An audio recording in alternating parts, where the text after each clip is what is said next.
طبعا بتاع الكاتل ساعات من البخار او دهون المطبخ بيتلوث مننا، فبسلك المواعين كده على الناشف هنستخدمه ونلمع بيه الكاتل زي ما انت شايفه كده، شايفاه بيلمع خالص اهو بالشكل ده.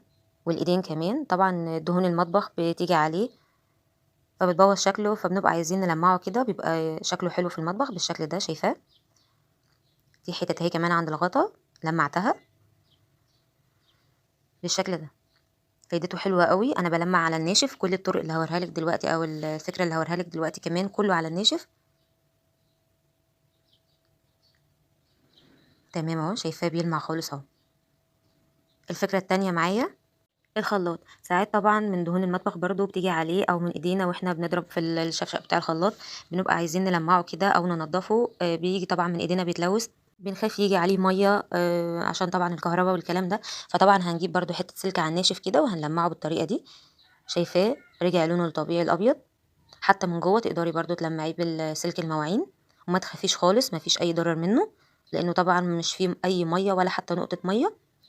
بالطريقه دي شايفه شكله، اي اوساخ او حتت مش نظيفه شايفاه بيشيلها على طول وبيلمعه حتى من جوه. زي ما قلت لك بقدر كمان المعه من جوه بالطريقه دي وانضفه بالشكل ده اهو. اهو شايفاه من جوه عامل ازاي ومن كل ناحيه بنضفه بحته السلك دي، او هتقعديه مده وخايفه يبوظ. طب تعملي ايه عشان الخضار مش يبوظ منك على طول في التلاجة؟ هتجيبي كيس القماش ده، عارفاه الكيس اللي بيبقى جاي مع الهدايا ودلوقتي بقى بيتباع. الكيس ده بيحفظ لي الخضار لفتره طويله، علشان هو بيمتص الميه اللي بتبقى موجوده على الخضار، فالميه دي هي اللي بتخلي الخضار يدبل او يبوظ او يعفن.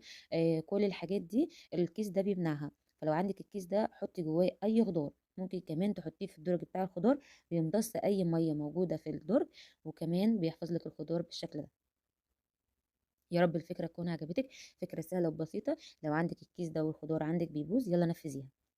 الفكرة اللي بعد كده زي ما احنا عارفين البرتقال والاستفندي كل الحاجات دي بقت موجودة في السوق كتير. طبعا احنا بنجيب البرتقال بنبقى عايزين نقشره، مثلا مش معاكي سكين بالمعلقة هتقدري تنفذي الفكرة دي. بجد الفكرة دي حلوة قوي، يا دوبك هتعملي حاجة بسيطة كده بالمعلقة، حاسة زي ما انت شايفة كده بعمل في البرتقانة، وهتدخلي المعلقة في البرتقانة كده وهتبدأي ان انت تعمليها.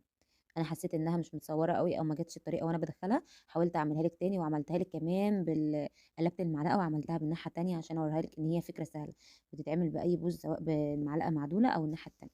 بتدخليها كده وتبداي تسحبي، تبداي بقى تدخلي المعلقه كلها وتبداي تسحبي كده يمين شمال بالطريقه دي.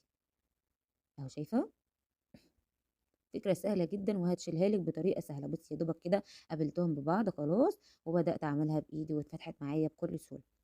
اهو شايفه بصي خلاص كده مطبخ وكمان مش عارفه تحطيهم في مكان متدهولين كده. طب اعمل ايه علشان المهم على بعض؟ هجيب الكياس سواء كبير او صغير، هنفردهم بس كده من الجناب. تمام كده الكياس كلها بقى اللي عندك هلمهم مع بعض كده فوق بعض، زي ما قلت لك كبير صغير اي كيس عندك. طبعا انت بقى اعملي الكياس كلها، انا عملت لك كام كيس كده، ممكن تعملي 10 11 كيس، بجد الفكره دي حلوه. والكيس الكبير من تحت بالشكل ده تمام. يبقى ممكن تحطي كيس متوسطه وصغيره فوق بعض، واكبر كيس تحطيه من تحت خالص. هنلفه من الجناب بالشكل ده كده اهو. بعد كده هحط ايدي من النص، انا بس بلم الكيس على بعض وبعد كده بلمهم زي شكل مربع كده، وبعد كده هلفه مربع كمان اهو. لفيته على بعض اهو. وبعد كده هجيبه من تحت بقى وهلفه زي ظرف كده بسيط صغير. طيب احنا هنثبته بايه؟ هنثبته منه فيه بالايد بتاعه الكيس الكبير دي، هنلفه حواليه بالشكل ده بكل سهوله اهو. اتلف عليه وعادي جدا وما بيفكش مني ولا اي حاجه. طب انا مش عارفه اعمل بايدي الكيس دي، ممكن برضو تستبدليها بالاستيك، ممكن تعمليها باستيك عادي جدا. الاستيك اللي هو بتاع الفلوس ده برضو ممكن تلفيها حواليه وبرضو مش هيفك منك. وبكده انت عملتي منظم للاكياس من ايد الكيس كده، انت قفلتيها اهو من كيس عندك بالشكل ده. بجد فكره سهله وبسيطه، يا رب تكون عجبتكم. بوريها لك تاني اهو برضو ان احنا بنلف من الايد وبكده عمره ما هيفك منك. وحطيه عندك، اعملي كل الاكياس اللي عندك بالشكل ده ومش هاتي خيارة وهقولك على فكرة هترتاحي طول الصيف منهم وهتطفشيهم في البيت وعمرهم ما هيرجعوا تاني. هاتي الخيارة بالشكل ده وقطعيها شرايح زي ما انت شايفة كده.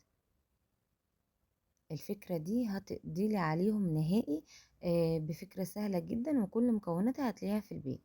بعد ما قطعتيها شرايح كده هاتي شوية من السكر ورشرشيها على الخيار بالشكل ده، وكمان رشة من البيكنج باودر. وبعد كده هتضيفي عليهم يعني شوية من النعناع الناشف ولو عندك زيت النعناع يكون افضل. انا كان عندي نعناع ناشف بالشكل ده، يعني هنخلهم عليهم كده، هفتفتهم على الخيار بالشكل ده. بعد كده هتقلبيهم كلهم مع بعض عشان يندمجوا كده. فتفتي النعناع كويس جدا. تعالي بقى اقولك هتعملي ايه بالخيار النعناع ده. النمل طبعا طول فترة الصيف عندنا وبنزهق منه ومش عارفين نقضي عليهم. بالفكرة دي بجد فظيعة الخيار والنعناع، النمل بيكرههم. هتجيبي شريحتين كده من الخيار، وبعد كده هتحطيهم في اي مكان النمل موجود فيهم. والافضل كمان ان يكون الجحر بتاع النمل موجود فيه. تحطي الخيار ده كده جنبه، تحطيها بقى عند باب الشقة، تحطيها على الرخامة، في اي مكان هتقدلك عليهم. لو ما عندكيش بخور وعايزه تعطري الشقه، تعالي هقولك على حيله حلوه جدا هتنفعك. هتجيبي صابونه وهتبداي ان انت تقطعي كده حتت منها رقيقه، سواء صابونه جديده او من بواقي الصابون هتنفع برضو. بس لازم تكون بتقطعيها رقيقه كده بالشكل اللي انت شايفاه ده. وفي نفس الوقت هتكوني حتى على النار قطعه من الفحم بتسخن معاكي، وتكوني حطاها في طبق بالشكل ده كده. انا بحط في طبق البخور ده، انا عامله الطبق ده ان انا احط فيها الفحم. بعد كده هتجيبي قطعة الصابون اللي احنا عملناها وهتبدأي ان انت تحطيها على الفحم، والفحم ده يكون متولع. تمام. هتبدأ بقى هي تسيح على قطعة الفحم، وهتشوفي بعينك دلوقتي ان هي هتبدأ تسيح معايا اهي. بصي شايفة بتنزل اهي من على قطعة الفحم، هتبدأ تلمس الفحم دلوقتي. وبعد كده هتطلع الدخانة بتاعتها، وهتملى الشقة كلها من ريحة الصابون اللي انت حطاها. طبعا حطي نوع الصابون اللي انت عاوزاه واللي انت بتحبي ريحته، حطيها بالشكل ده كده، وهتلاقيه عطرلك الشقة كلها من غير بخور. ولو ما عندكيش عطر برضو اعملي الفكرة دي هتنفعك جدا.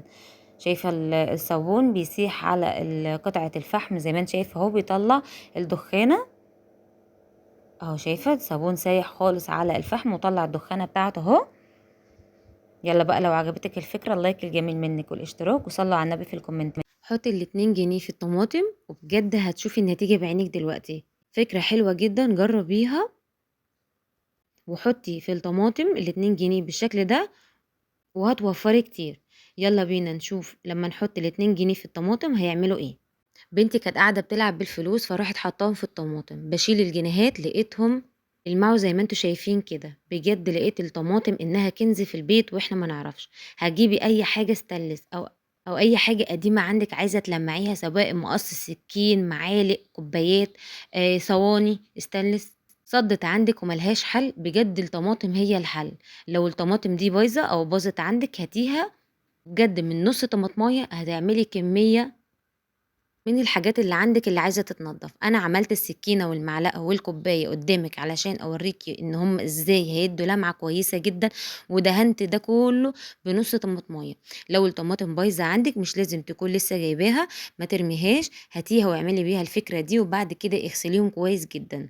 انا عملت الكوبايه اهي قدامك، وفي كل حته من الكوبايه غسلتها بالطماطمايه، بالنص طماطمايه اللي كانت في ايدي، وعملت السكينه والمعلقه غسلتهم كويس جدا. وبعد كده جيت اوريهم لك بالشكل ده. بص شايفه المعلقه بتلمع ازاي، ولا الكوبايه اللمعه اللي فيها دي عمرها ما بتيجي من غسله بالصابون. وكمان السكين بص شايفه اللمعه اللي في السكينه حلوه جدا، جربوها.